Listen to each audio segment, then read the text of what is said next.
Hello dear students, चलो बेटा आज हम स्टार्ट करेंगे lecture number 4 of our chapter centre of mass, momentum and collision. Centre of mass हम पढ़ रहे थे बेटा। लास्ट टाइम हमने वीडियो नंबर 3 बनाया था। आज हम लेक्चर नंबर 4 स्टार्ट करेंगे बेटा। जो लेक्चर नंबर 3 है उसमें मैंने आपको सिखाया था how to calculate centre of mass of plane sections. अगर प्लेन बॉडी होगी बेटा, 2 डायमेंशनल ऑब्जेक्ट होगा, उसका सेंटर ऑफ मास कैसे निकालते हैं हम, एरिया कॉन्सेप्ट। और अगर एक फॉर एग्जांपल सर्कल है, डिस्क है, इस डिस्क में से स्मॉल डिस्क को कट आउट करेंगे, कट आउट पोर्शन जो होते हैं उनका सेंटर ऑफ मास हम कैसे कैलकुलेट करते हैं। यूजुअली वो क्वेश्चन जेईई में, जेईई एडवांस्ड में पूछे जाते हैं, नीट में भी कभी कभी आता है। आज हम लेक्चर नंबर 4 में स्टडी करेंगे motion of centre of mass. Motion of centre of mass, centre of mass की मोशन हम डिटेल में स्टडी करेंगे बेटा, और इस पे कुछ क्वेश्चंस देखेंगे। आगे चलेंगे बेटा। नंबर 1 हमने देखा था बेटा position vector of centre of mass. Centre of mass जो है, अगर r डैश है सेंटर ऑफ मास, इसका पोजीशन वेक्टर आपने देखा था m1 r1 position of centre of mass plus m2 r2 plus so on divided by total mass m1 plus m2 plus m3 plus so on. This is the position of centre of mass. This is the position of centre of मास। चलो बेटा, ये position of centre of मास है। मैं आपको बेटा बोलूंगा find the velocity of centre of mass. Centre of mass की velocity निकालो। ये एक ऑब्जेक्ट है, इसका मास है m, चल रहा है यहां से with velocity equal to v1। ये ऑब्जेक्ट दूसरा है, मास m2, ये चल रहा है विद वेलोसिटी v2। इनके बीच में सेंटर ऑफ मास है कहीं पे बेटा। ये सेंटर ऑफ मास भी ऑब्वियसली जब ये चलेगा सेंटर ऑफ मास भी मूव करेगा। सेंटर ऑफ मास की वेलोसिटी निकालो। या इस तरह हो सकता है, ये मास m1 है, चल रहा है विद वेलोसिटी v1, ये मास m2 है, चल रहा है विद वेलोसिटी v2, ये यहां से गया, ये यहां से गया, इनके बीच में कहीं पे सेंटर ऑफ मास है। इस सेंटर ऑफ मास क्या यहां से जाएगा विद व्हाट वेलोसिटी, यहां से जाएगा किस वेलोसिटी से, यहां से जाएगा किस वेलोसिटी से जाएगा।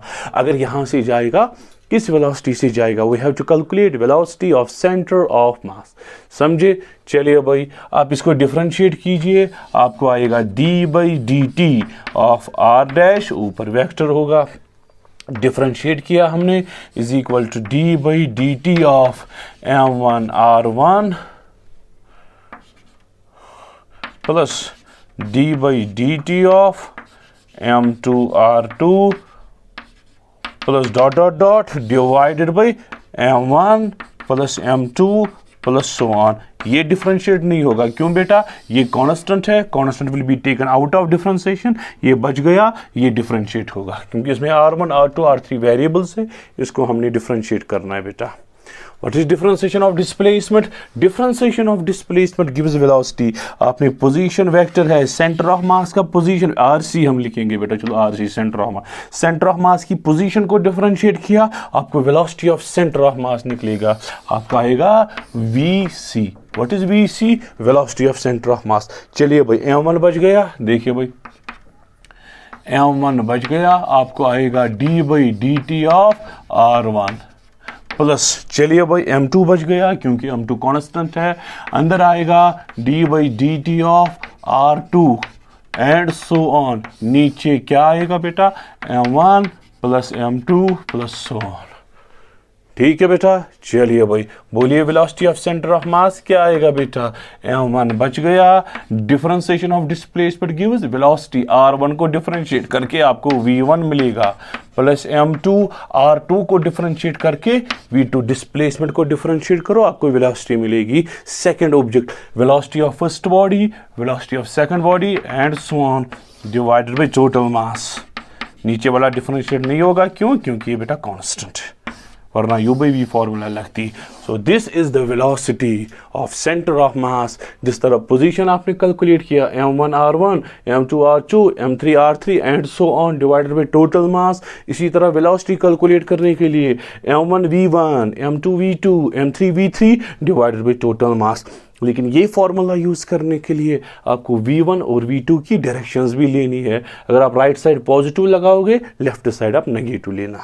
क्वेश्चन में मैं आपको डिटेल में दिखाऊंगा बेटा, ठीक है बेटा। फॉर एग्जांपल ये मेरे सामने एक क्वेश्चन है, मैं आपको बोलूँगा ज़रा ये क्वेश्चन सॉल्व करके दे दो बेटा। So we have calculated velocity of centre of mass. इससे पहले हम पोजीशन निकालते थे। मैं आपको बोलूँगा ये एक ऑब्जेक्ट है बेटा, 1 kg का ऑब्जेक्ट है, इसकी वेलोसिटी जो है 2 metre per second right side है बेटा। ये दूसरा ऑब्जेक्ट है, इसका मास है 2 kg, ये आगे चल रहा है with velocity 1 metre per second. इनके बीच में कहीं पे सेंटर ऑफ मास है। मैं आपको बोलूँगा velocity of centre of mass calculate करो, ठीक। क्या फॉर्मूला लगाओगे आप velocity of centre of mass की बेटा? m1 v1 plus m2 v2 divided by m1 plus m2। चलिए भाई बोलिए m1 कितना 1, बोलिए v1 कितना 2, राइट साइड ऑफ पॉजिटिव ले लो, प्लस बोलिए भाई m2 कितना 2, बोलिए भाई v2 कितना 1, दोनों राइट साइड से इसको भी पॉजिटिव लिया, इसको भी पॉजिटिव लिया, divided by total mass 1 plus 2 3 आएगा। आपको आएगा 2 प्लस 2 4/3 मीटर पर सेकेंड, और पॉजिटिव निकला। This means velocity of centre of मास आगे है कितना 4/3 मीटर पर सेकेंड। ये आपका आंसर आया, ये आपका आंसर आया बेटा। इसी तरह से दूसरा क्वेश्चन है,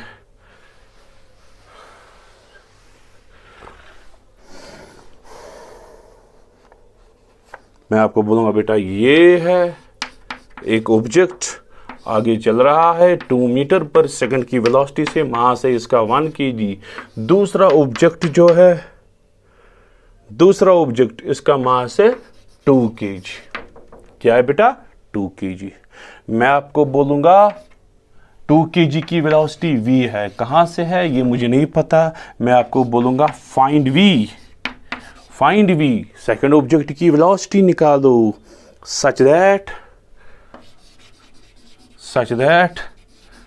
centre of mass remains at rest, remains at rest। Centre of mass rest पे है, आप v वेलोसिटी निकालो। अगर सेंटर ऑफ मास रेस्ट पे है बेटा, what is velocity of centre of मास? 0। चलिए भाई v निकालना है। क्या vc की फॉर्मूला क्या है बेटा? m1 v1 plus m2 v2, very good, divided by m1 plus m2। चलिए भाई व्हाट इज vc? 0। चलिए भाई m1 कितना 1 kg, how much is v1? 2 plus m2 है 2, v2 हम रखेंगे v, अभी हमें नहीं पता राइट जा रहा है कि लेफ्ट जा रहा है, हमने राइट ही एज्यूम किया। चलिए भाई डिवाइडेड बाई टोटल मास 3 आएगा, ये यहां हो जाएगा बेटा। आपको निकलेगा 0 इज इक्वल टू 0 किसके बराबर है बेटा? 0 आपको आएगा 2 प्लस 2v, 2 प्लस 2v। इसको यहां ट्रांसफर कीजिए, आपको v मिलेगा -1 metre per second. What does this mean? कि ये अगर सेंटर ऑफ मास को रेस्ट पे रहना है, ये ऑब्जेक्ट जो है इसको यहां से चलना है 1 मीटर पर सेकंड। क्यों? हमें नेगेटिव निकला। ऑब्वियसली जब ये यहां जाएगा, ये यहां जाएगा, सेंटर ऑफ मास रेस्ट पे रहेगा। m1 v1 जब m2 v2 के बराबर हो जाएगा, ठीक। Minus indicates it should move opposite to 2 metre per second. यहाँ तक क्लियर बेटा? चलिए इसी तरह से मैं आपको तीसरा क्वेश्चन दूंगा, ये करके दीजिए जल्दी, चलिए नोट डाउन कीजिए तब तक आप ये क्वेश्चन। अब मैं इंक्लाइंड वेलोसिटी दूंगा बेटा, आपको सेंटर ऑफ मास की वेलोसिटी कैलकुलेट करनी पड़ेगी। वही चलो बेटा, ये है 1 kg, ऊपर जा रहा है with velocity 5 metre per second, 5 metre per second. लेकिन एंगल कितना बना रहा है बेटा? हॉरिजॉन्टल के साथ 37 डिग्री। इसी तरह से ये इसी लाइन पे दूसरा ऑब्जेक्ट है जिसका मास है 1 kg। चलिए भाई 1 kg रखिए, ये जा रहा है with velocity 10 metre per second से, एंगल बना रहा है बेटा कितना? 37। चलो इसको मास रखिए आप 2 kg। ये जो वेलोसिटी है हमें डायरेक्शन लेना है। इस टाइम पहले हम जो इंक्लाइंड वेलोसिटी है इसको दो कंपोनेंट्स में रिजॉल्व करेंगे। यहां से आएगा 5 cos of 37, यहां से आएगा 5 sin 37। 5 cos 37 हो गया बेटा 4 मीटर पर सेकेंड, ये हो गया 3 मीटर पर सेकेंड। क्लियर बेटा? चलो बेटा, यहां से 10 की दो कंपोनेंट्स, 10 cos 37, यहां से 10 sin 37, दो कंपोनेंट्स में cos 37 4/5, 4/5, 5/2, इसको 8 मीटर पर सेकेंड आएगा बेटा, इसको आएगा 6 मीटर पर सेकेंड। ठीक, देखिए अब वेलोसिटी क्योंकि दो कंपोनेंट्स में है, यहां से यहां से, यहां से यहां से, ऑब्वियसली जो सेंटर ऑफ मास होगा बेटा उसके भी दो कंपोनेंट्स होंगे। हम पहले लगाएंगे अलोंग एक्स एक्सिस, हम वेलोसिटी ऑफ सेंटर ऑफ मास निकालेंगे, लेकिन along which axis? X axis. आप लगाओगे m1v1x plus m2v2x divided by total mass. ये है बेटा। How much is m1? m1 is 1. How much is v1? v1 x पहली body का x वाला कंपोनेंट, x वाला कंपोनेंट कितना है? 4, राइट साइड से है 4 लोगे। चलिए बेटा प्लस, बोलिए भाई m2 है 2, बोलिए भाई उसका x है 8 डिवाइडेड बाय टोटल कितना होगा? 3। 16 प्लस 4 हो गया 20/3 मीटर पर second. So x component of velocity of centre of mass, centre of मास का एक्स कंपोनेंट जो निकला किसके बराबर निकला बेटा? 20/3। अब इसी तरह से निकालेंगे वाई वाला कंपोनेंट, वाई वाला कंपोनेंट निकालेंगे बेटा। कौन सा वाला? वाई वाला। बोलिए भाई y component of centre of mass किसके बराबर होगा? m1y1 plus m2y2 divided by m1 plus m2 sorry vy1 vy2, क्योंकि हमें वेलोसिटी निकालनी है, vcy निकालना है। चलिए भाई देखिए भाई, how much is m1? m1 is 1। How much is v1? y वाला निकालना है, पहला का y कंपोनेंट कितना? 3 plus how much is m2? m2 is 2। बोलिए भाई सेकंड का y कंपोनेंट, लेकिन ये माइनस है क्योंकि ऊपर वाला आपने पॉजिटिव लिया, नीचे वाला नेगेटिव। x में दोनों पॉजिटिव, ये भी पॉजिटिव ये भी पॉजिटिव, लेकिन y में ये वाला पॉजिटिव ये वाला नेगेटिव, -6 आएगा। ठीक है, ठीक है बेटा। चलिए भाई divided by total mass, total mass है 3 के बराबर, आपको आएगा 3 माइनस 12/3, आपको आएगा -9/3 -3 मीटर पर सेकेंड। माइनस मीन्स ये डाउनवर्ड आ रहा है, आपको -3 निकला, लेकिन किससे? सो अब जो सेंटर ऑफ मास है बेटा, सेंटर ऑफ मास के दो कंपोनेंट्स है, एक x दूसरा y। x कितना? 20/3, y कितना? 3 मीटर पर सेकेंड। माइनस इंडिकेट करता है डाउनवर्ड, डाउनवर्ड डायरेक्शन में मैंने 3। अब नहीं लिखना कि डाउनवर्ड डायरेक्शन में -3 है, no, minus indicates downward direction में, डाउनवर्ड डायरेक्शन में है कितना? 3, डाउनवर्ड डायरेक्शन में 3। ये भी नहीं लिखना डाउनवर्ड डायरेक्शन में -3, वो डबल माइनस। चलिए भाई, अगर resultant velocity of centre of मास निकालनी है, यहां से निकलेगी, इसका स्क्वायर और इसका स्क्वायर करके रूट करना है resultant. So these were some questions based on velocity of center of mass। ठीक है बेटा। चलिए भाई अब आते हैं acceleration of centre of mass concept पे।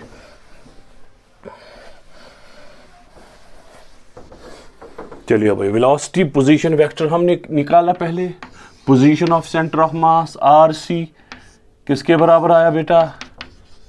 m1r1 plus m2r2 divided by m1 plus m2। Second velocity of centre of mass किसके बराबर आया?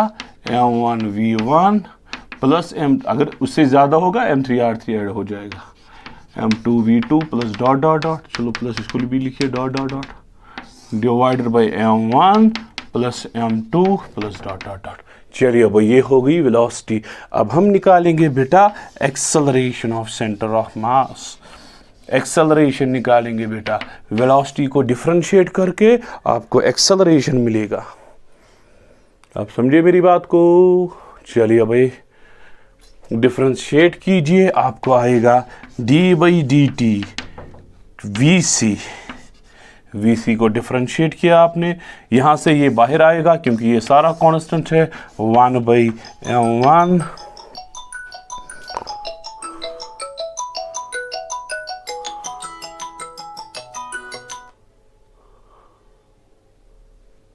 1/m1 plus m2 plus dot dot dot, फिर आएगा आपको d बाई डी, देखिए भाई ये बच गया, ये बच गया, d by d T of m1v1 plus d by d T of m2v2 plus so on plus so on. इसको डिफरेंशिएट, ये बच गया, ये बच गया। What is differentiation of velocity? Acceleration. Centre of mass की वेलोसिटी को आपने डिफरेंशिएट किया, आपको एक्सेलरेशन मिलेगा। किसका एक्सेलरेशन? सेंटर ऑफ मास का। आप AC लिख सकते हो इसके बदले। यहां ये बच गया 1/m1 plus m2 plus dot dot dot. देखिए भाई m1 बाहर आया, आपको आएगा d by d T of v1 plus m2 बाहर आया, d by d T of v2 plus dot dot dot, यही आएगा। बोलिए भाई what is acceleration of centre of mass? Acceleration of centre of mass जो है किसके बराबर आएगा बेटा? 1/m1 plus m2 plus dot dot dot dot dot. ऊपर देखिए क्या आएगा बेटा, m1 बच गया, m1 बच गया। What is differentiation of velocity? Differentiation of velocity is acceleration. v1 को आप डिफरेंशिएट करो, a1 निकलेगा, a1 निकलेगा प्लस m2, v2 को डिफरेंशिएट करो, a2 आएगा एंड सो ऑन। देखिए भाई आंसर क्या निकला? एक्सेलरेशन ऑफ सेंटर ऑफ मास आया आपको m1 a1 plus m2 a2 plus dot dot dot divided by total mass. ये आया। अरे भाई इजी है। पोजीशन निकालने के लिए m1 r1 m2 r2 so on divided by total mass. Velocity निकालने के लिए m1 v1 m2 v2 divide by total mass. Acceleration निकालने के लिए m1 a1 m2 a2 dot dot dot dot divided by total mass. आपको acceleration मिलेगा बेटा।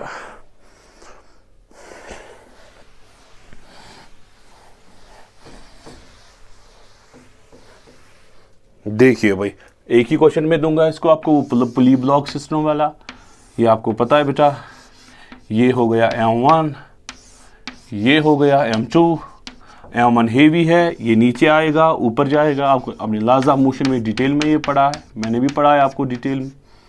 Connected motion, ये एक्सेलरेशन ए से नीचे आएगा, ये एक्सेलरेशन ए से ऊपर जाएगा। ये एक्सेलरेशन ए किसके बराबर होता है बेटा? m1 minus m2 divided by m1 plus m2 whole multiplied by g. This is the acceleration of blocks. One block moves downwards, another block upwards. This is the acceleration. मैं आपको बोलूंगा आप एक्सेल, यहाँ पे कहीं पे सेंटर ऑफ मास है, अरे भाई सेंटर ऑफ मास की एक्सेलरेशन निकालो। आपको ब्लॉक ए की ब्लॉक बी की एक्सेलरेशन तो पता है, calculate the acceleration of centre of mass की एक्सेलरेशन निकालो। आप बोलोगे अरे भाई इजी है, acceleration of centre of mass किसके बराबर? m1 a1 plus m2 a2 divided by m1 plus m2। बड़ा इजी क्वेश्चन है भाई। AC m1 ही है, a1 नीचे आ रहा है with acceleration a plus m2 a2 ऊपर जा रहा है, लेकिन ये माइनस लिखोगे आप। अगर आप डाउनवर्ड पॉजिटिव लगाओगे, अपवर्ड नेगेटिव, या upward negative downward positive, upward positive downward negative, उल्टी साइन लेनी है बेटा। नीचे क्या आएगा? m1 प्लस m2, नीचे पॉजिटिव ऊपर नेगेटिव। चलिए भाई acceleration of centre of mass, बोलिए भाई किसके बराबर आएगा? m1 minus m2 divided by m1 plus m2 whole multiplied by a. देखिए भाई ये a बाहर आएगा, m1 minus m2 m1 plus m2। ए दोनों को कॉमन निकाल के ये माइनस यहाँ आएगा। What is a? एक्सेलरेशन। ये एक्सेलरेशन तो आपने लाज़ा मोशन में पढ़ा है। किसके बराबर, m1 minus m2 by m1 plus m2। जी देखिए भाई acceleration of centre of mass क्या है आपको, यहाँ आएगा m1 minus m2 divide by m1 plus m2। a के बदले क्या लगाओगे बेटा, m1 minus m2 divided by m1 plus m2 whole multiplied by g। देखिए m1 minus m2 m1 minus m2 m1 plus m2 m1 plus m2 square हो जाएगा। Acceleration of centre of mass आएगा बेटा m1 minus m2 divided by m1 plus m2 whole square multiplied by g। This is the acceleration of centre of mass. Don't confuse this acceleration with that acceleration. This is the acceleration of block and this is the acceleration of centre of mass. Centre of mass को square होता है बेटा, confuse नहीं होना objective type questions में। चलिए भाई समझे आप इस बात को। इसी तरह से जिस तरह से मैंने वेलोसिटी के क्वेश्चन दिखाए, इसी तरह से एक्सेलरेशन के भी क्वेश्चंस बन सकते हैं। यहाँ से एक एक्सेलरेशन, यहाँ दूसरे एक्सेलरेशन, सेंटर ऑफ मास की एक्सेलरेशन आपको कैलकुलेट करनी पड़ेगी, आप कर सकते हो क्योंकि वेलोसिटी के क्वेश्चन मैंने दिखाए।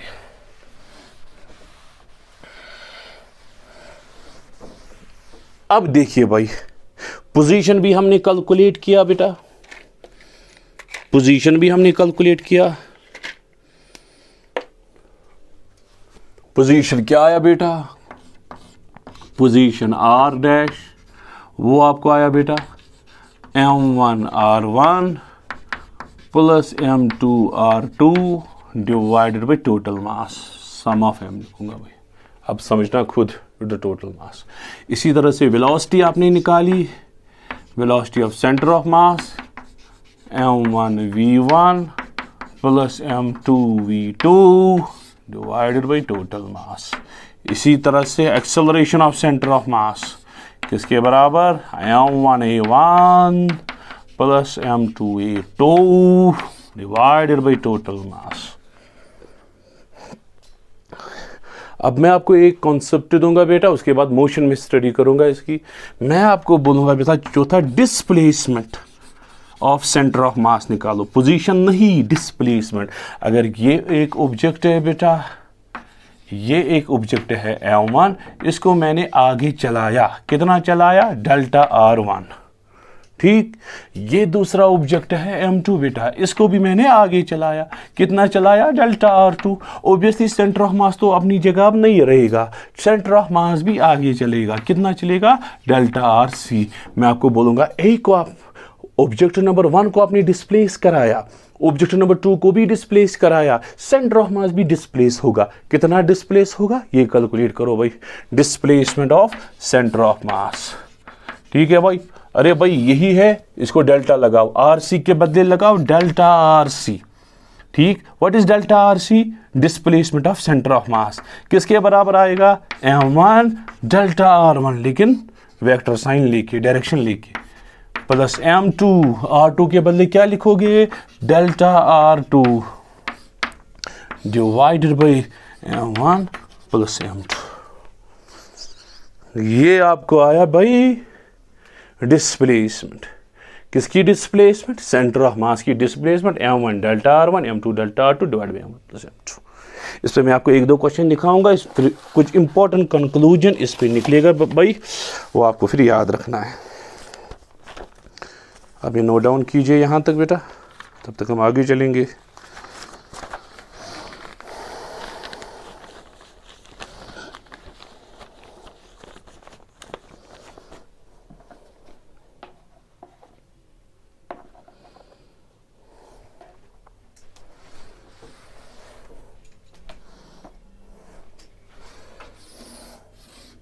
देखिए भाई ये क्वेश्चन है भाई, क्वेश्चन मैं आपको दूंगा, ये मैंने आपको 5 kg दिया भाई, 5 kg, यहां दूसरा मास है लेटर से 8 kg, कहीं पे सेंटर ऑफ मास है। मैं आपको बोलूंगा भाई 5 kg आपने चलाया 3 सेंटीमीटर, ठीक। 8 kg आपने चलाया लेटर से 4 सेंटीमीटर, इसको यहां चलाया, इसको यहां चलाया। मैं आपको बोलूंगा सेंटर ऑफ मास तो अब डेफिनेटली डिस्प्लेस होगा, सेंटर ऑफ मास की डिस्प्लेसमेंट आप कैलकुलेट करो, लगाइए फॉर्मूला, क्या फॉर्मूला है भाई, डेल्टा आर सी। किसके बराबर है m1 delta r1 plus m2 delta r2 divided by total मास। ये आपको कैलकुलेट करना है। m1 किसके बराबर है 5, डेल्टा r1 किसके बराबर है 3, आगे चलाया 3 प्लस m2 8 डेल्टा r2 4, ये भी राइट दोनों पॉजिटिव, डिवाइडेड बाई टोटल मास कितना है बेटा 13 है। आपको आएगा 15 प्लस 32 डिवाइडेड बाई 13, आपको आएगा 47 डिवाइडेड बाई 13, इतना सेंटीमीटर। ये डिस्प्लेसमेंट है, किसकी डिस्प्लेसमेंट है सेंटर ऑफ मास की डिस्प्लेसमेंट। अगर यही क्वेश्चन होता बेटा, यही क्वेश्चन होता, मैं आपको बोलता ये जो है इस ऑब्जेक्ट को हमने बैक साइड से चलाया लेट अस से 2 सेंटीमीटर। अब आप सेंटर ऑफ मास की डिस्प्लेसमेंट कैलकुलेट करो। आप बोलोगे अरे भाई इजी है, डेल्टा आर सी किसके बराबर आएगा m1 किसके बराबर बेटा 5, डेल्टा r1 3 प्लस चलिए भाई m2 कितना 8, डेल्टा r2 इस टाइम -2 लिखना है क्योंकि आपने राइट पॉजिटिव लिया लेफ्ट नेगेटिव। टोटल मास आएगा 8 प्लस 15 30, 8 प्लस 5 30, आपको आएगा 15 माइनस 16 डिवाइडेड बाई 13, आपको आएगा -1/13 सेंटीमीटर। माइनस इंडिकेट जो सेंटर ऑफ मास है बेटा वो आगे नहीं पीछे चलेगा, माइनस कितना पीछे चलेगा -1/13 सेंटीमीटर। आप समझे मेरी बात को? वही अब देखिए भाई, ये दूसरा है, ये मैं आपको बोलूंगा भाई ये m1 है, यहां पे m2 है, कहीं पे सेंटर ऑफ मास है। m1 को आपने आगे चलाया r1, ठीक, सेंटर ऑफ मास यहां पे है। अब m2 आगे आया, मैं कह रहा हूं भाई सेंटर ऑफ मास तो डिस्प्लेस होगा, डेफिनेटली इट विल डिस्प्लेस। मैं आपको बोलूंगा भाई सेंटर ऑफ मास को डिस्प्लेसमेंट नहीं होनी चाहिए, अपनी ही जगह रहना चाहिए। आप बोलोगे अरे ये अपनी जगह तब रहेगा जब ये भी अपोजिट डायरेक्शन में आएगा, वापस अपनी जगह रहेगा। मैं आपको बोलूंगा m2 को आपने कितना डिस्प्लेस कराना है, कितना डिस्प्लेस कराना है, so that centre of mass remains at its original position. Centre of मास अपनी जगह रहना। आप बोलोगे भाई आगे चलाओगे इसको r2 अपोजिट डायरेक्शन में, बोलिए भाई फॉर्मूला क्या है, delta r c is equal to m1, delta r1 के बदले क्या लगाओगे r1, डेल्टा r1 होगी डिस्प्लेसमेंट, कितना डिस्प्लेस कराया आपने r1 प्लस m2 कितना डिस्प्लेस किया कराया -r2 क्योंकि अपोजिट डायरेक्शन में, divided by m1 plus m2। अगर सेंटर ऑफ मास में कह रहा हूं centre of mass remains at its original position, what is displacement of centre of mass, it is equal to 0। अपनी जगह रहा, डिस्प्लेस नहीं हुआ, ये इसके साथ मल्टीप्लाई हो जाएगा, 0 आपको आएगा m1 r1 minus m2 r2। इसको यहां लगाइए, आपको आएगा m1 r1 is equal to m2 r2। So this is the condition so that center of mass remains at its original position। ये शॉर्टकट फॉर्मूला है, बेटर है कॉन्सेप्ट यूज करना। इस पे मैं आपको क्वेश्चन 1 दूंगा भाई। चलिए भाई, ये 10 kg है भाई, ये 10 kg है, इसको आपने आगे चलाया 2 सेंटीमीटर, यहाँ पे 20 kg है। मैं आपको बोलूँगा इसको कितना डिस्प्लेस आपने कराना है, सेंटर ऑफ मास अपनी जगह रहेगा।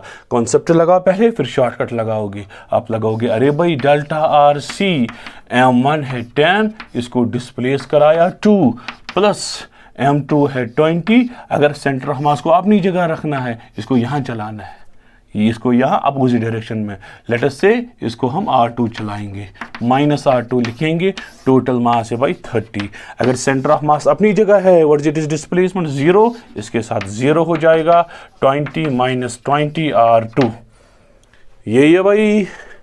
इसको यहाँ ट्रांसफर कीजिए, 20 r2 आपको आएगा 20 के बराबर, 20 cancel, r2 is equal to 1 centimetre. आपको अपोजिट डायरेक्शन में चलाना है, अपनी जगह पे सेंटर ऑफ मास रहेगा।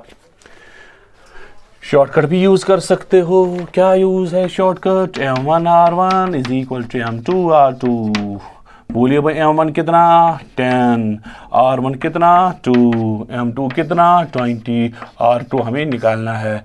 देखिए भाई 20 कैंसल, R2 आपको आया 1 सेंटीमीटर अपोजिट डायरेक्शन में।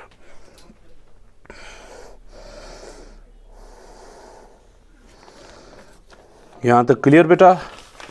अब हम आएंगे motion of centre of mass की ओर। यहां तक क्लियर।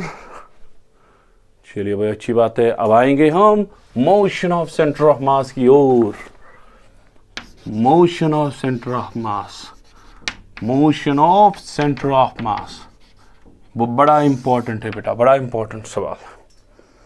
चलिए भाई acceleration of centre of mass आप मुझे बोलिए किसके बराबर निकला आपको। Acceleration of centre of mass आपको आया m1a1 plus m2a2 plus m3a3 plus so on divided by total mass.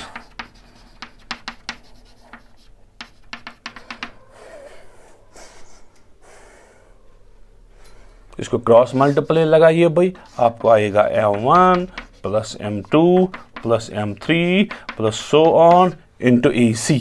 What is AC? Acceleration of centre of mass is equal to m1a1 plus m2a2 plus m3a3 plus so on. ये आपको निकला भाई। अरे ये तो total mass of system है, इसको हम कैपिटल M लिखेंगे, टोटल मास। इसको मल्टीप्लाई करेंगे AC, यहां आएगा m1a1 plus m2a2 plus m3a3 plus so on.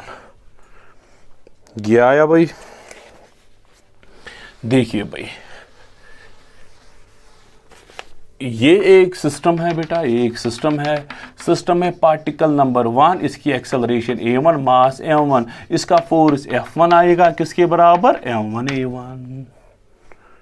यहां दूसरा पार्टिकल मास m2, एक्सेलरेशन a2, इसका फोर्स F2 आएगा m2a2। और ये जो सारा सिस्टम है जो आप लॉज ऑफ मोशन में यूज करते थे, इसमें तो न्यूमरस पार्टिकल्स है, लेकिन लॉज ऑफ मोशन में हमने कोई कॉन्सेप्ट अलग अलग पार्टिकल्स का नहीं लगाया। आप सिर्फ लगाते थे इसका एक्सेलरेशन a है, force is equal to mass into acceleration. ये आप किसको लगाते थे उस टाइम? हमने सिर्फ याद रखा इसका टोटल मास है m, एक्सेलरेशन है a। लेकिन ये क्या है? ये पार्टिकल नंबर 1 की एक्सेलरेशन है, पार्टिकल नंबर 2 की एक्सेलरेशन है, या सेंटर ऑफ मास की एक्सेलरेशन? ये बेसिकली बेटा सेंटर ऑफ मास की एक्सेलरेशन होती है। वहां हम लिखते हैं a, यहां हमने लिखा AC। लेकिन होती किसकी एक्सेलरेशन है? This is the acceleration of centre of mass, जो F equal to ma, m is the total mass, a is the acceleration of centre of mass. समझ चाहिए वहां बेटा? This is the acceleration of center of mass. This means that net force या total force होता है total mass into acceleration of center of mass। लेकिन वहां हम center of mass का कोई कॉन्सेप्ट नहीं लगाते हैं, यहाँ पे हम डिटेल में पढ़ते हैं। पार्टिकल नंबर 1 की एक्सेलरेशन डिफरेंट, 2 की एक्सेलरेशन, 3 की एक्सेलरेशन, 4 न्यूमरस पार्टिकल्स की क्या एक्सेलरेशन होगी, a1 a2 a3 a4। लेकिन सारे सिस्टम की जो एक्सेलरेशन है that is acceleration of centre of mass, वो हम AC लगाते हैं। सो इसके बदले हम लिखेंगे टोटल फोर्स। टोटल फोर्स किसके बराबर आएगा बेटा? F1 प्लस F2, m1a1 किसके बराबर? F1 के बराबर, plus F2 plus so on. ये आपको आया टोटल फोर्स के बराबर, या नेट फोर्स बोलिए या टोटल फोर्स बोलिए, नोट डाउन कीजिए भाई।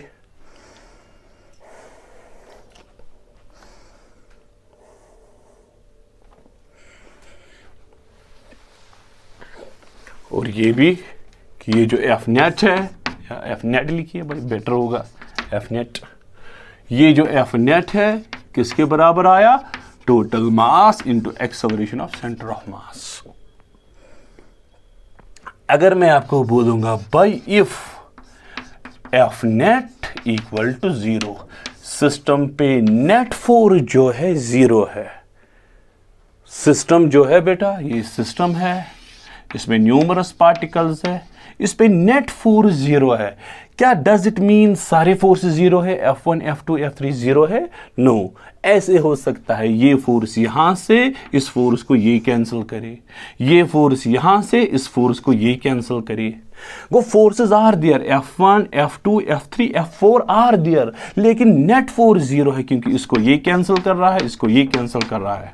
सो net force equal to zero. It does not necessary mean that F1 F2 equal to zero. F1 cannot be zero, it is not necessary. F2 cannot be zero, F3 cannot be zero. ये जरूरी हो सकते हैं सारे forces भी zero हो सकते हैं, लेकिन ये भी पॉसिबल है कि सारे फोर्सेस प्रेजेंट हो लेकिन उनका रिजल्टेंट जब हम निकालेंगे नेट फोर्स जीरो है। अच्छा चलिए भाई, ये जरूरी नहीं F1 zero, F2 zero, F3 zero. So forces can be present, forces can be present but they cancel, can be present, ठीक, बट दे कैंसल।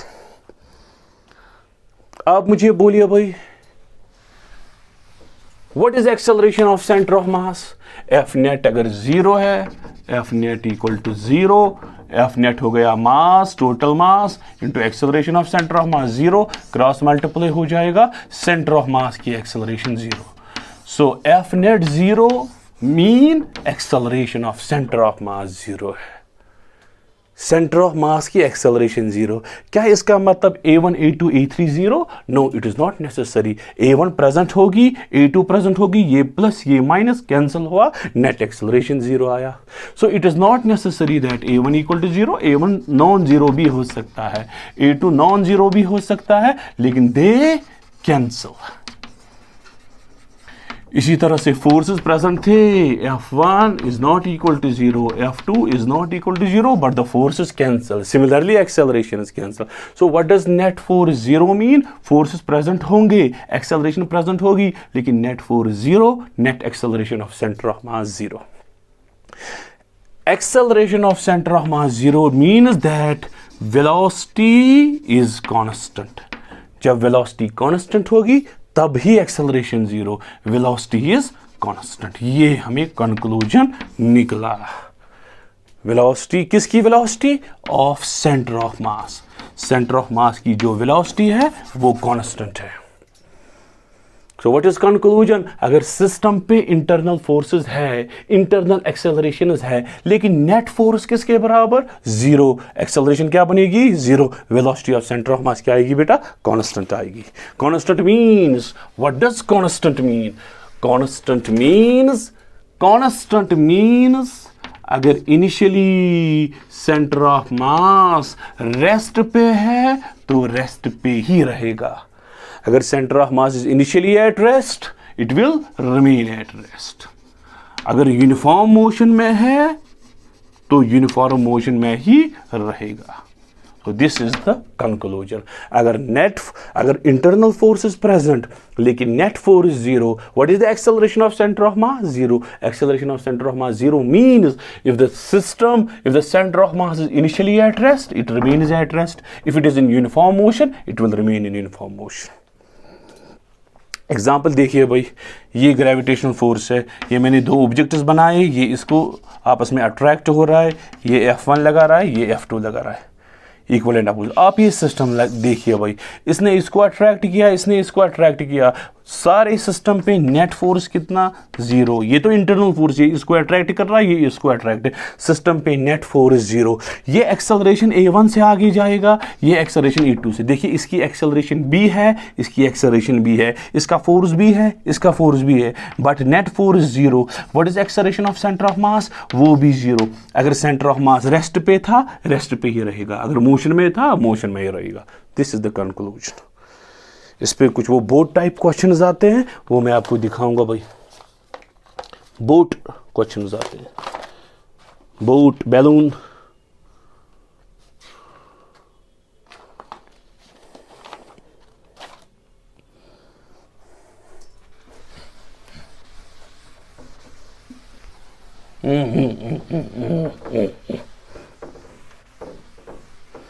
देखिए भाई, ये मैंने एक बोट बनाया भाई, ये बोट है, ये बोट है, बोट का मास जो है 40 kg के बराबर मिलूंगा। इसे मैंने एक इंसान को लिया भाई 60 kg का, ये रेफरेंस लाइन बनाई मैंने। ये जो आदमी है बेटा ये आगे जा रहा है, यहां जा रहा है, ये आदमी आगे जा रहा है। ये जो बोट है ऑब्वियसली पीछे चलेगा, ये इसको फ्रिक्शन की वजह से पीछे लगाएगा, एक्शन रिएक्शन, ये आगे चलेगा, बोट पीछे जाएगा। आपको डिस्प्लेसमेंट ऑफ बोट निकालनी है, और ये जो बोट की लेंथ है ये गिवन है 4 मीटर के बराबर है। ऐसी वर्मा आपके ऐसे बहुत से क्वेश्चन है बेटा। ये इस एंड पे जा रहा है, ये पीछे जा रहा है। आपको कैलकुलेट करनी है कि बोट कितना पीछे जाएगा। दो कॉन्सेप्ट है, दोनों में दिखाऊंगा, एक शॉर्टकट है एक लॉन्ग कट है, एक कॉन्सेप्ट है दूसरा शॉर्टकट है। Centre of mass is initially eight, देखिए सारा सिस्टम रुका हुआ है। Centre of mass is initially at rest, it will remain at rest. क्यों? क्योंकि ये जो सिस्टम है इसमें कोई फोर्स नहीं लग रहा है, ये आगे जा रहा है ये पीछे जा रहा है, नेट फोर्स 0 के बराबर। आप देखिए क्या हो जाएगा, बेसिकली ये पीछे जाएगा। अगर आपको कंफ्यूज हो रहा है पीछे कैसे जाएगा वो बाद में देखोगे आप। ये आपने रेफरेंस एक्सिस ली, अब इसको कभी नहीं बदलना। रेफरेंस एक्सिस को ली, रेफरेंस एक्सिस निकालिए भाई सेंटर ऑफ मास की पोजीशन M1 क्या है बेटा, ये आपने ओरिजिन लिया, M1 है 60, इसके कोऑर्डिनेट 0 पे है, प्लस दूसरे का मास 40, लेकिन कहां पे 2 पे है। ये तो 40 तो फैला हुआ है, लेकिन सेंटर पे हम इसका सेंटर ऑफ मास रॉड, ये तो आपने पढ़ा है भाई, ये यहां से यहां तक फैला हुआ है, सेंटर पे सेंटर ऑफ मास होगा, 4 है टोटल, 2 पे होगा, डिवाइडेड बाई 60 प्लस 40 आपको आएगा 80 divided by 100। This is the position of centre of मास। कहां पे सेंटर ऑफ मास निकला भाई, सेंटर ऑफ मास आपको निकला 80/100 पे। समझे इस बात को? देखिए भाई आप क्या, बेसिकली बोर्ड पीछे चलेगा। अगर आपको कंफ्यूज हो रहा है कोई बात नहीं है, आप समझिए कि बोट आगे चला, बोट आगे चला, लेकिन ये इंसान कब, लेकिन इंसान यहां पे नहीं होगा, इसने यहां से यहां तक मूव किया, ये यहां पहुंचा।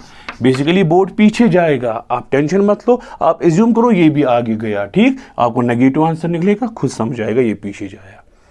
लेट अस सपोज कितना आगे जाएगा, x, बोट आगे चला x, ठीक।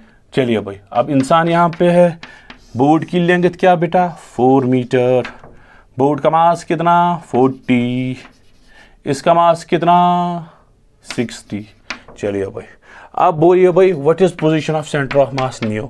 चलिए भाई पहले बोट की बारी आएगी। बोट का मास कितना बेटा, बोट का मास है 40, लेकिन कहां है 40, अपने सेंटर पे 40 है, अपने सेंटर पे। अगर ओवरऑल 4 है, यहां से 2 तक है, ओरिजिन से कितना दूर, देखिए भाई यहां से आपको सेंटर ऑफ मास निकालना है, पहले x चलना है फिर 2 चलना है, सो इट इज एट x+2 पे, x+2, ठीक।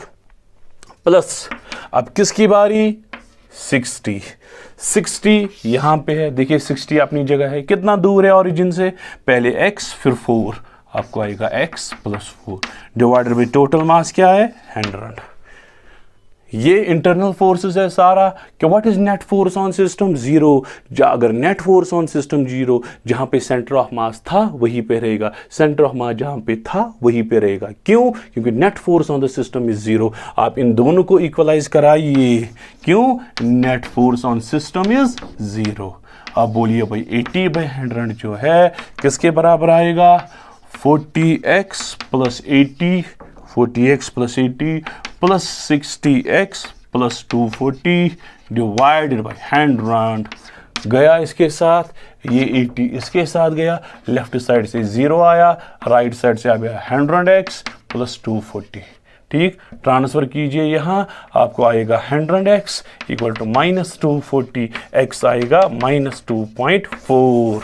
What does this mean, this mean जब ये आगे जाएगा, ये बोट है बेसिकली पीछे जाएगा, आगे नहीं, कितना पीछे जाएगा 2.4, क्योंकि आपको माइनस निकला, ठीक है बेटा। इतना दूसरा मेथड, अभी हमने वो फॉर्मूला लगाई, मैंने आपको दिखाया, अगर सेंटर ऑफ मास को अनचेंज्ड रहना है बेटा, अगर सेंटर ऑफ मास को क्या रहना है, अनचेंज्ड, तो आप ये लगाते थे फॉर्मूला M1R1 = M2R2। अगर सेंटर ऑफ मास को अपनी ही जगह रहना है, जिस तरह से इस वाले क्वेश्चन में इसको अपनी ही जगह रहना है, you can use M1R1 = M2R2। क्या था इसका मास 40, 4, 60। चलिए भाई देखिए भाई हो क्या रहा है। ये सिस्टम था, फुल कंसंट्रेशन रखिए, फुल सिस्टम। ये आगे चला, बोट पीछे चलेगा। डायग्राम बनाइए भाई, ये आगे चला, बोट पीछे, इस तरह से बोट पीछे आएगा। ये आगे चला, बोट पीछे, ये यहां पहुंचा, अब भाई यहां पहुंचा। ये फाइनल सिचुएशन है। आप समझिए कि बोट पीछे आ रहा है x, बोट कितना पीछे आ रहा है x। देखिए भाई फुल कंसंट्रेशन रखिए। इसको बेसिकली चलना कितना था, m1 जो है बेटा किसके बराबर है 60। r1 हो गया कि m1 कितना चला, m1 यहां से यहां तक चलने वाला था 4, लेकिन बोट पीछे आया। कितना पीछे आया भाई x।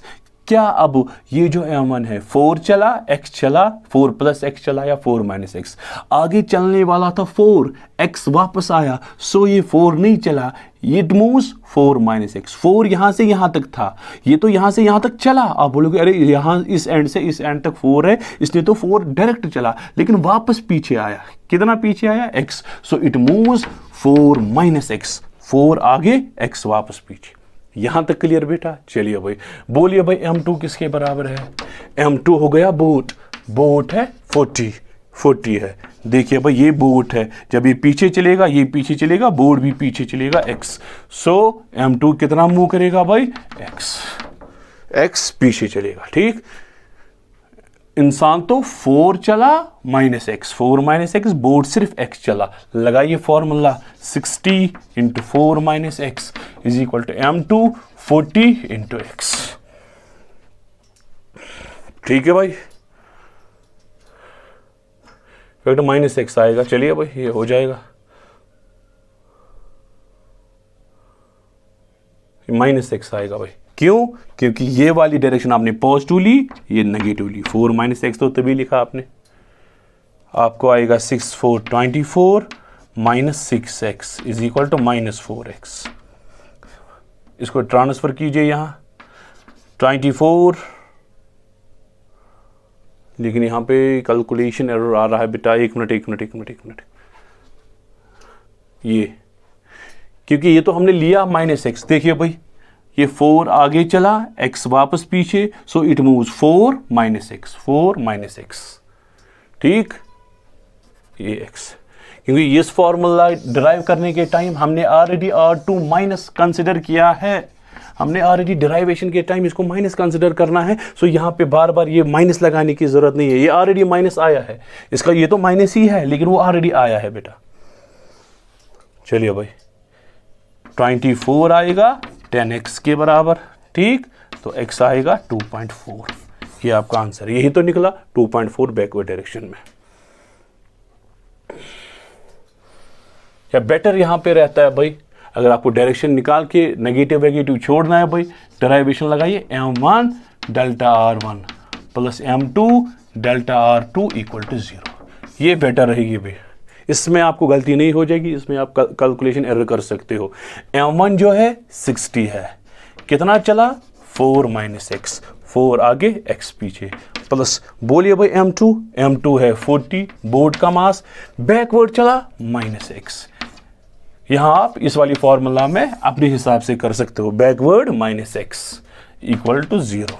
चलिए भाई 240 minus 60x minus 40x equal to 0, 240 equal to 100x, x आएगा 2.4। ये आया, ये बेटर रहेगी। हाँ, ये बेटर फॉर्मूला रहेगी।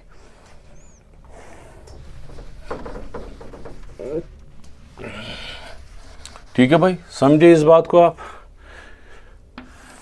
ये दूसरा क्वेश्चन है भाई, ये सेम रखिए 40 kg 4 मीटर। ठीक, जैसे था ये यहाँ पे एक आदमी है 20 kg का, ये यहाँ पे दूसरा है 60 kg का। आपको बोट की डिस्प्लेसमेंट निकालनी है जब ये आपस में अपनी पोजीशन इंटरचेंज करते हैं। They interchange their position. You have to calculate displacement of boat. Boat कितना चलेगा। ठीक है भाई, चलिए आप निकालिए पहले कॉन्सेप्ट से, फिर बाकी चीज़ें करोगे आप। निकालिए भाई what is position of centre of मास, ये 4 मीटर है। What is position of centre of mass, M1 20 0 plus 40, board का मास 40 है लेकिन अपने सेंटर पे 2 पे है, प्लस 60 इंटू 4, 60 का 4 डिवाइडेड बाई टोटल मास है 80 प्लस 40 120 है भाई, 120, 60 40 20। आपको x आएगा भाई 80 प्लस 240 डिवाइड बाई 120, आपको आएगा 320 बाई 120, ये आपको आएगा। अब देखिए हो क्या रहा है, ये आगे चला भाई, हम अज्यूम करेंगे कि बोट आगे चल रहा है, हमें नहीं पता है कि आगे चलेगा कि पीछे, अज्यूम कीजिए आगे चला। कितना आगे चला, x। लेकिन सिचुएशन क्या है, इन्होंने आपस में अपनी पोजीशन इंटरचेंज की है। 20 यहाँ पे पहुंचा होगा, 60 यहाँ पे पहुंचा होगा, 60 kg, और ये 40 kg, ये 4 मीटर। चलिए भाई निकालिए नई पोजीशन सेंटर ऑफ मास की। पहले आएगा 60, 60 को x, 60 को x प्लस 40 को, देखिए भाई 40 कहाँ है, पहले x चलना है फिर 2 चलना है, x प्लस 2 प्लस 20, बोलिए भाई 20 कितना दूर, 4 plus x, x plus 4 divided by total mass है 120।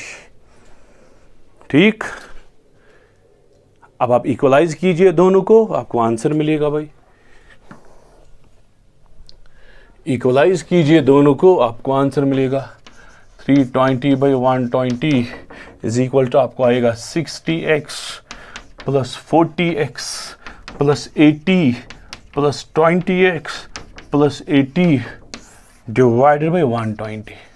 120 गया भाई, लेफ्ट साइड से आया आपको 320 is equal to 60x plus 40x हो गया 100, 100 प्लस 20 हो गया 120x, 100 प्लस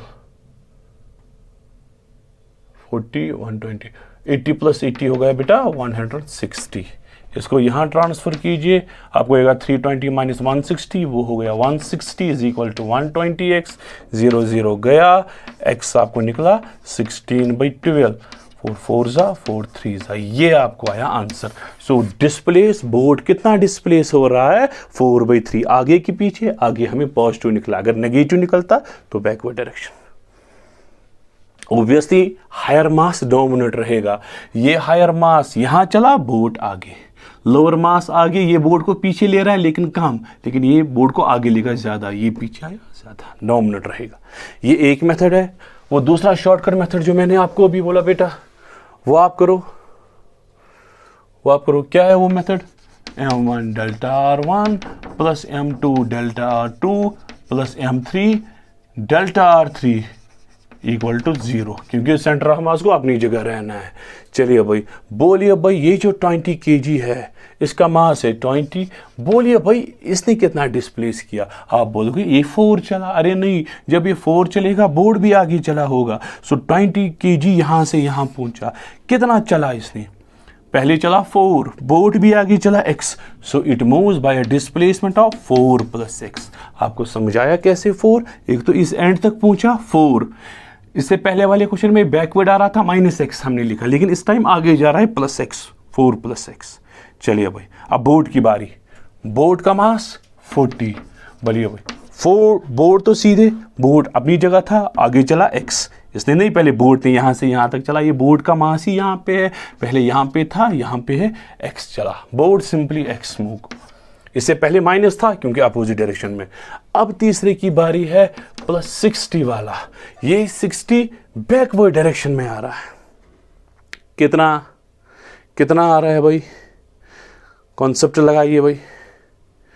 आप बोलोगे ये 60 है, 4 मीटर चला, या 60 चला 4 आया, देखिए भाई 4 तो आ रहा है, 4 आ रहा है, लेकिन पहले यहां से 4 आएगा, इस तरह से 4 आ रहा है, 4 मीटर आ रहा है, लेकिन बोट वापस चला कितना, x, ये 4 इस तरह आया, x आया, तो इसने कितना चला, 4 - x।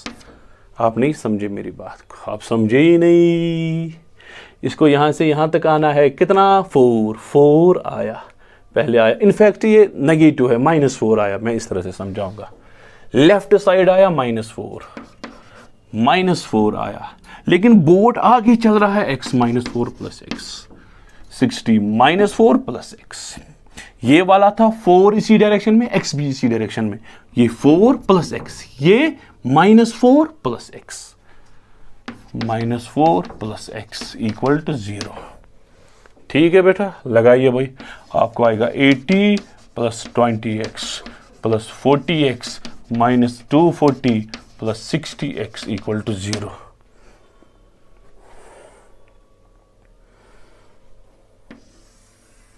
ये आपको 100x नहीं, ये आपको आएगा 20x 60 हो गया 120x -240 + 80। अब आप इसके बाद कैलकुलेशन खुद करो भाई। हाँ, 24 + x हो गया 80 + 20x 40x माइनस प्लस, ठीक है भाई, ये हो गया 40 50 60 60 120 -240 + 80 = 0। 120x आएगा, 240 - 80 आपको x निकलेगा भाई। ठीक, ऐसे जल्दी आपको आंसर आया। ठीक है भाई, समझे आप इस बात को? चलिए भाई,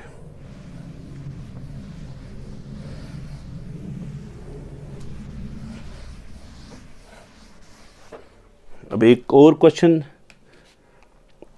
ये बैलून सिस्टम है भाई, ये बैलून है, इस पे यहाँ अटैच्ड है, एक आदमी ऊपर जा रहा है, इस बैलून का मास है कैपिटल एम, आदमी इसके ऊपर है, इसका मास है small m, length of the string l के बराबर है। मैं आपको बोलूँगा, अरे भाई जब इंसान जो है, ये आदमी जो है ऊपर जाएगा, ओब्वियसली सिस्टम नीचे आएगा, किस वेलोसिटी से आएगा? What is net force on the system? 0। इसने इसको टेंशन लगाया, इसने वापस इस पे टेंशन लगाया। What is net force on the system? Net force on the system is 0। अगर सेंटर ऑफ मास जहां पे था वहीं पे ही रहेगा। अब आपकी अपनी मर्जी है, आप कॉन्सेप्ट लगाओगे, पहले सेंटर ऑफ मास कैलकुलेट करो, फिर फाइनल सिस्टम बनाओ। ये पहले इस तरह से, फॉर एग्जाम्पल मैं बोलूँगा what is centre of mass y dash, ये आप ओरिजिन कंसिडर करो, ये स्मॉल m है 0, small m 0 plus capital M L पर m1 y1 m2 y2 divided by total mass is small m plus capital M। ये हमने initial centre of mass calculate किया। अब देखिए फाइनली क्या होगा, ये m है बेटा, ठीक है, ये इस तरह से सिस्टम नीचे आया होगा, ये लाइन ऊपर थी, ये अब है बेटा नीचे आया होगा। कितना नीचे आया होगा भाई? नीचे आया होगा y, ठीक, लेकिन इस तरह से स्मॉल m भी यहां पे होगा, इंसान भी यहां पे होगा, कैपिटल M वहां पे है। ये ऑरिजिन है।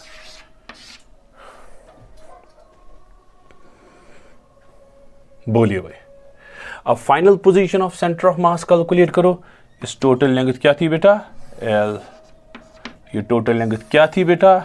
L थी। बोलिए भाई, what is final centre of mass? y dash m1 plus m2 into L minus y। इस तरह से मैं आपको समझाऊंगा भाई। जो y coordinate of centre of मास है, आप बोलोगे m1 y1 plus m2 y2 divided by m1 plus m2। यही तो है। चलिए भाई, यही तो है, डेफिनेटली यही तो है। How much is m1? m1 is capital M। ऊपर कितना दूर है यहां से? यहां से कितना दूर है? देखिए भाई, टोटल लेंथ तो L थी, y तो वापस आया, ये यहां से L माइनस y। m का मास कैपिटल M, ये L माइनस y ऊपर, प्लस m2 स्मॉल m के बराबर, ये भी L minus y divided by total mass है capital M plus small m। ठीक है भाई, अब क्या करोगे? ये दोनों इक्वलाइज करो, आपको y मिलेगा कितना नीचे आया है। कर सकते हो इसको, और इसको आपने इक्वलाइज करना है। ये एक कॉन्सेप्ट हुआ भाई। दूसरा कॉन्सेप्ट जो है बड़ा इजी कॉन्सेप्ट है, बड़ा इजी कॉन्सेप्ट है। जब ये ऊपर जाएगा सिस्टम नीचे आएगा, इस तरह से सिस्टम नीचे आएगा, इस तरह से बंदर यहां पे पहुंचा होगा, इसका मास कैपिटल एम, इसका मास एम, नीचे आया वाई, ओवरऑल लेंथ थी एल। क्या फॉर्मूला यूज करते हो, m1 delta r1 plus m2 delta 2 equal to 0। चलिए भाई, m1 हो गया स्मॉल m, स्मॉल m कितना ऊपर चढ़ा है, आप बोलोगे ये तो l चढ़ा, लेकिन y वापस आया plus l minus y, l minus y. क्यों, चलने वाला तो l था लेकिन नीचे y आया, चला l माइनस वाई। l यहां तक था लेकिन y नीचे आया प्लस। Very good. अब इसकी बारी है, कैपिटल M की बारी। ये कितना चला भाई, कैपिटल M नीचे आया, कितना y, आप लिखोगे माइनस वाई इक्वल टू 0। आप लिखोगे भाई ml minus my minus capital My equal to 0।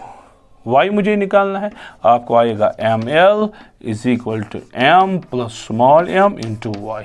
दोनों को y कॉमन आएगा, ये बोलिए भाई, इसको ट्रांसफर कीजिए, यहां से डिवाइड, y आपको आएगा ml divided by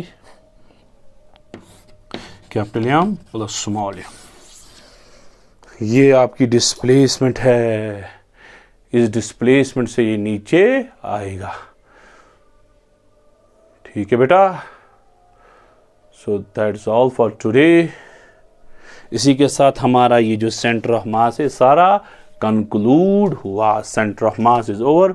next topic जो इसके अलावा भी इसके कुछ क्वेश्चंस थे, प्रोजेक्टाइल टॉप पे ब्रेक होती है, वो अब ज़्यादा हो जाएगा भी, इतना काफ़ी है बेसिक्स के लिए 11th क्लास के लिए।